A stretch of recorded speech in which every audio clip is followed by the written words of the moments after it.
I just want to say real quick that, when I first saw you, I was like, who is this mommy water?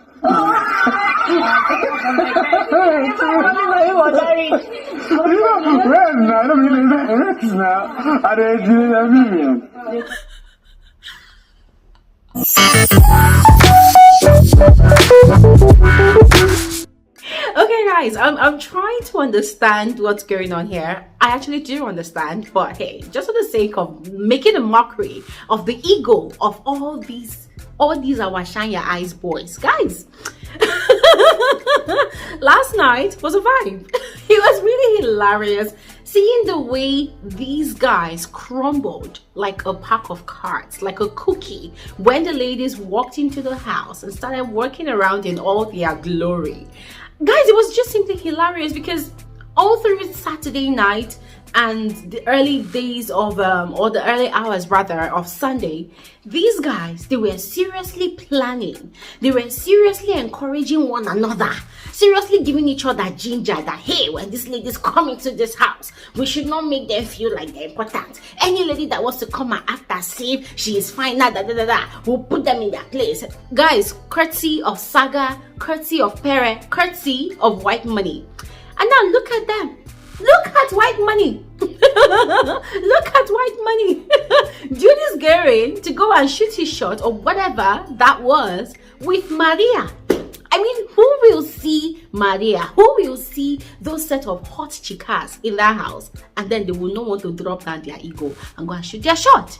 Tell me, who? And then I was watching Saga being all gentlemanly, trying to be all helpful, you know, with Nini trying to help her carry a box, bringing his muscles, coming to come and carry box, coming to come and help her even open the zip. Like, I don't understand. Does the girl look like a damsel in distress?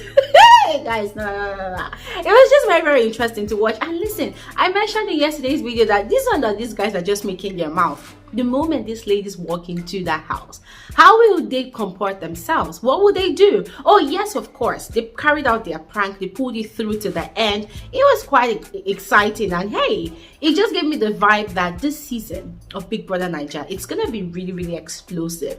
The fact that these guys were able to pull that off, even Ebuka could not believe it. Guys, I was so impressed and I was pretty much excited because hey, those are the kind of creative plots that we want to see on the show. Even more that are bigger than those. Yes, we want to see more. Very, very wild things, and they are delivering.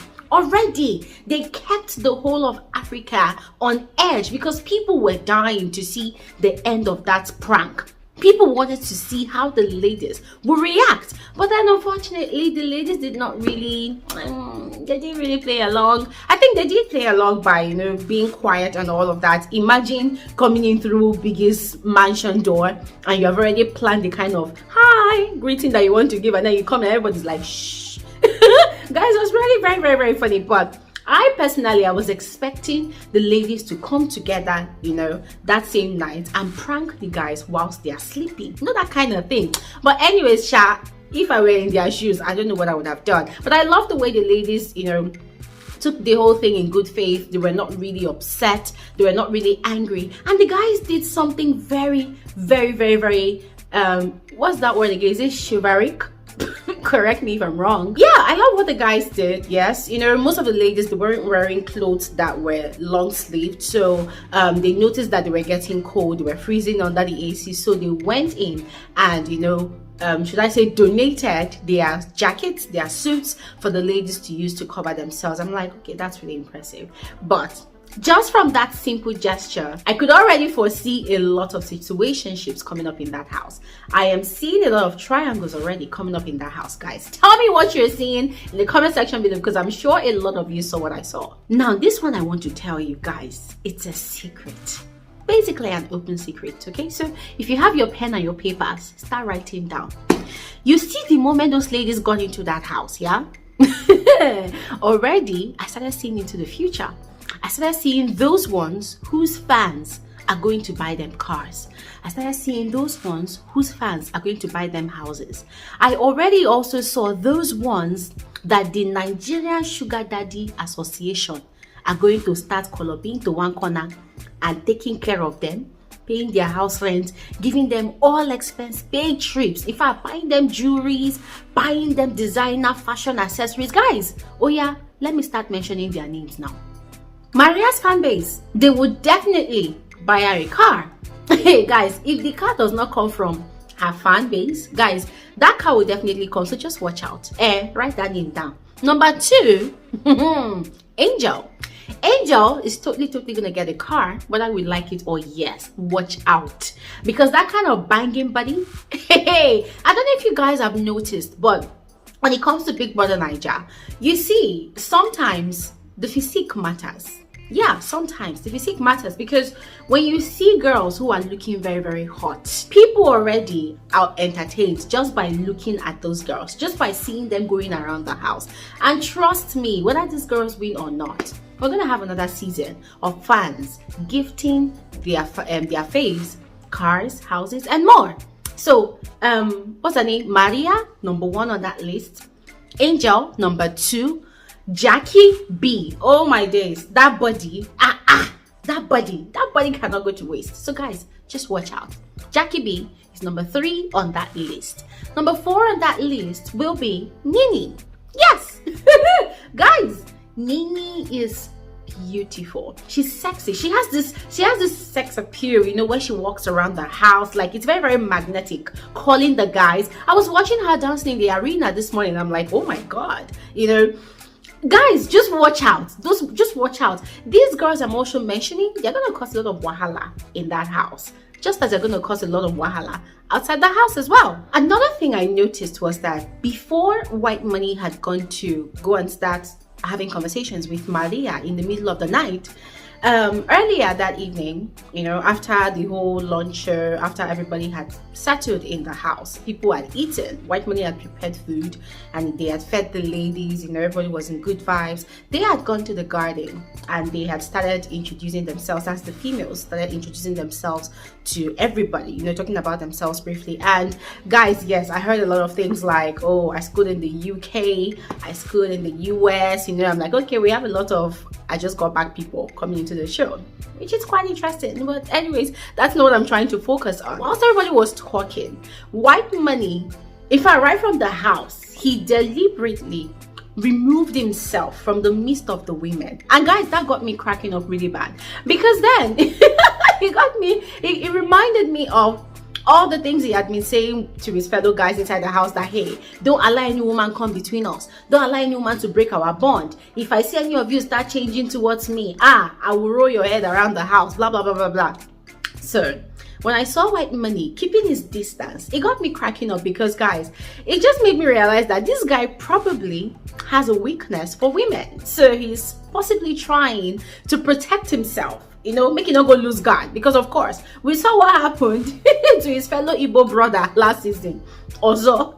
So we saw how Ozo lost guard. I was following woman up and down for Nyash. So now White Money probably trying to protect himself and to protect his game, because hey, we came to this house to come and win 90 million naira worth of cash and other prizes. So dude, no one lose guard, no one lose focus at all. So guys, it was just quite interesting. However, I was now surprised.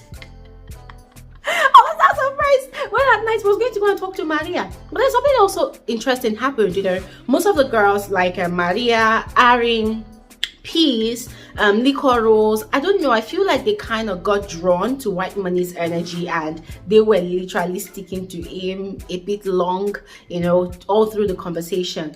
But then again, they did something that really upset me. So I started seeing some sort of preferential treatment amongst all the housemates, because when some of the girls are talking, people are whispering, people are talking in corners, they don't want to pay attention. But then everybody was clamoring for Maria to come and share her own story, which for me, I started thinking that, okay, is this another white skin privilege? Guys, don't get me wrong, this is no attack whatsoever on Maria. So please, for those of you that will come and start talking about, oh, Glory is a hater, calm down, hold your horses, okay? I'm just talking about what I observed yesterday. When certain people were talking, for instance, Peace, when Peace was talking, there was a lot of noise going on around. People were not paying attention. People were just forming, busy, catching up, which for me I felt was rude, because hey, you don't know any of yourselves. Like, you people don't know each other, like, to whom. You don't know your background. So this is a moment for you to sit down and learn about one another. And aside the necessity of learning about one another, it is a task from Big Brother. Big Brother said everybody spend time to get to know one another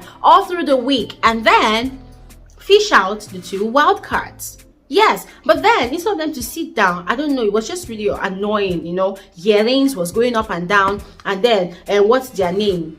Arin now took Angel into the house. Of course, Angel shared a story about how she's struggling with finding her identity, finding what she wants to do with herself and stuff like that. And then Arin now took her into the house, and then they decided to go and seal up a friendship or set up a friendship inside the house. But for me, that came with good intentions, but that was rude, because everybody was sharing their stories. So the least that they could have done, Kirsty demanded that they sat down there and listen to everybody talk, and then much later you can go and do your thing, So I just felt like these people, you're not giving each other the regard that you should give to each other.